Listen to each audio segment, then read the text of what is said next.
कितना श्रेष्ठ है। बोले श्री सुखदेव भगवान जब परीक्षित जी को ये कथा सुना रहे थे, उसी समय देवता स्वर्गलोक से अमृत का कलश लेकर के आ गए।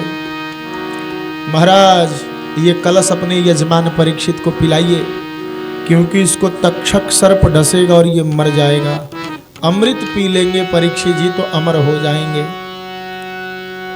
और हमको ये कथा सुना दीजिए। और कैसे सुनाइए? एवं विनिमये जाते सुधाराज्ञा प्रपीयता। अदला बदली कर लीजिए, बात समझ रहे हैं? ये अमृत ले लीजिए, ये कथा दे दीजिए। सुखदेव भगवान ने एक बड़ा शानदार शब्द का प्रयोग किया है। शानदार इसलिए कह रहा हूं कि यही कथा सुनने से पहले जानना है। सुखदेव भगवान कह रहे महाराज व्यापारियों के पास इतना ज्ञान तो होना ही चाहिए कि किसी वस्तु को कैसे खरीदा जाता है। कैसे खरीदा जाता है? बोले उसके बराबर का मूल्य दे करके। और क्व सुधा क्व कथा लोके क्व काचह क्व मणिर्महान। और कहां तुम्हारा स्वर्ग का अमृत और कहां हमारा इस लोक की कथा।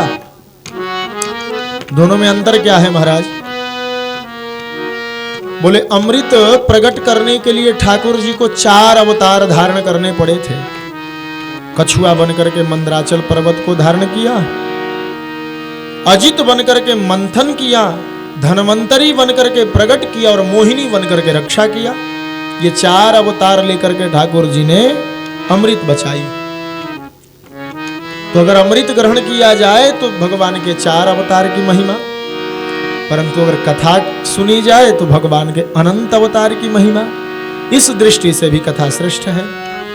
दूसरी, तुम्हारा जो अमृत है वो एक कलश ही निकला है, परंतु हमारा बोले हरि अनंत हरि कथा अनंता गावही सुनही बहुविधि सब संता। ये अनंत है, इसकी सीमा नहीं है। ये दूसरी महानता। और तीसरी महानता बोले जो तुम्हारा अमृत है वो झूठा है, देवताओं का। कोई पी लिया कोई, और उसको पीने के बाद एक भय है। कैसा भय? बोले स्वर्गलोक में तुम उतने दिन तक ही रह सकते हो जब तक तुम्हारा पुण्य है।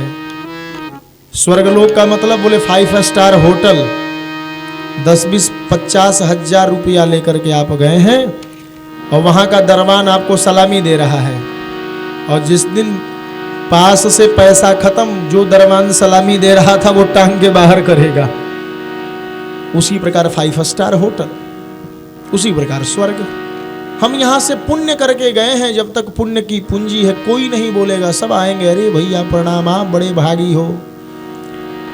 परंतु जैसे ही पुण्य की पूंजी खत्म, क्षीणे पुण्य मर्त्य लोके विशंति, ढकेल दिए जाओगे यहीं पे। पर कथा सुनने पर झंझट ही खत्म, सीधे कहां जाना है? बोले यद गत्वा न निवर्तन्ते तद्धामम परमम ममम। भगवान कहते हैं जहां जाने पर आने की जरूरत नहीं पड़ती वो मेरा धाम है। भगवान के धाम को जाना है। ये तीसरी विशेषता। और चौथी विशेषता अमृत और कथा में बोले अमृत पीने वाले दीर्घजीवी होंगे, लंबे समय तक जिएंगे, परंतु कथा सुनने वाले भले कम दिन जिए पर दिव्य जीवी होंगे। जितने दिन जिएंगे आनंद में जिएंगे। अच्छा आप ये बताओ कि 500 वर्ष की आयु कर दी जाए और न घुटना काम कर रहा है, न कमर काम कर रहा है, न आंख काम कर रही है, न कान काम कर रहा है, तो ये जीवन अच्छा है कि चैन से 60-70 वर्ष जिए और खूब मजे में जिए? ये जीवन अच्छा है? बोले 60-70 वाला अच्छा है।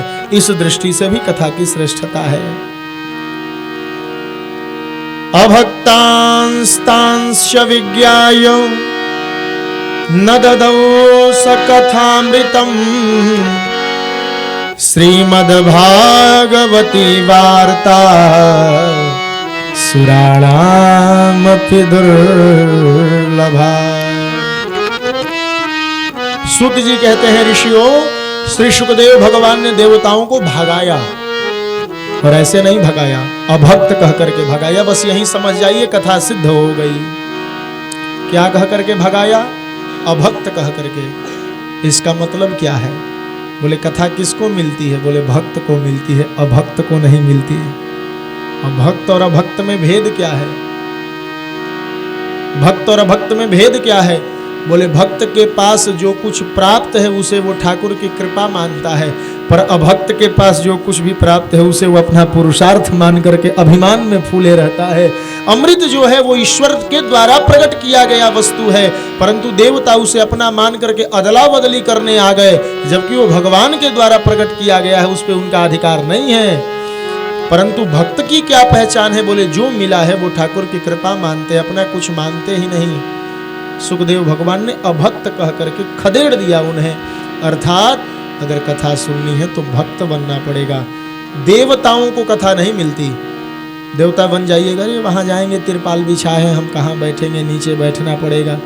जहां देवत्व आया, जहां अपने महानता का बोध हुआ, सो कथा अपनी महानता छिपा लेती है। आइएगा तो लगेगा ऐसे ही बोल रहे हैं, कुछ गाना बजाना ठीक नहीं, साउंड ठीक नहीं, चलो क्या सुनाई तो दे ही रहा है घर से, ऐसी भावना कथा ही जगा देगी आपके मन में। परंतु अगर भक्त बन करके आएंगे तो कथा जैसे माँ अपना गोद खोल देती है किसी बेटे के लिए, वैसे ही कथा भगवती अपना गोद खोल देती है। और उड़ेल उड़ेल करके जैसे माँ अपना स्तन पिलाती है जबरदस्ती, वैसे कथा अपना रस पान कराती है। और जैसे माँ का दूध पीने के बाद दूधमुहा बालक आनंद मग्न हो करके सैया पर जाकर के सो करके सुख की अनुभूति करता है, उसी प्रकार कथा का रस पी लेने के बाद ये जितने जनमानस हैं ये इस रस का अनुभव करते हुए ब्रह्म सुख में जाकर के सो जाते हैं। यही कथा सरिता की प्रवाह का अद्भुत कल्याणकारी विधा है, और इसीलिए अभक्त कह करके खदेड़ दिया श्री सुखदेव भगवान ने।